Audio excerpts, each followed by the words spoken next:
sure, and I actually learned this after both Square and Tesla put Bitcoin on their balance sheet. The Bitcoin is being treated as an intangible asset.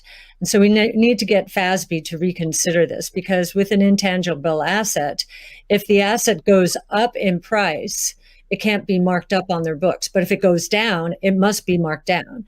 So, there's some asymmetry there, which is, we need to change that given what we believe Bitcoin is.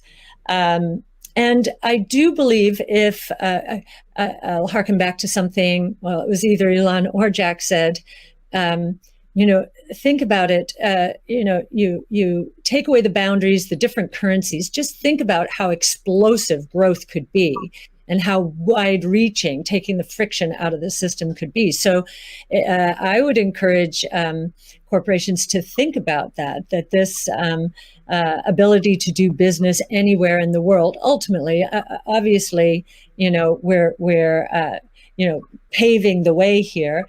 That's certainly a consideration. It also will serve as a hedge against inflation, especially, and as I mentioned earlier, there are a lot of emerging markets that are suffering from significant inflation. In other words, the purchasing power of those populations is going down. So they are going to migrate to Bitcoin and other ways to preserve purchasing power.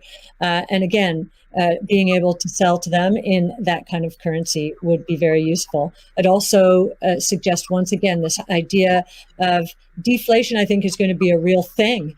There's going to be good deflation caused by innovation, so demand will boom because of that. There's going to be bad deflation because so many companies out there have not been investing enough in innovation. Their products are going to go obsolete, and they're going to be stuck trying to service the debt that they piled on because their shareholders wanted profits and wanted them now.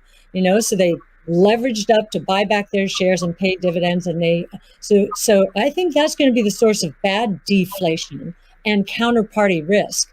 And we learned from 0809 that counterparty risk can be devastating. Almost cataclysmic. So a hedge against that as well, I think, would be another reason to do it.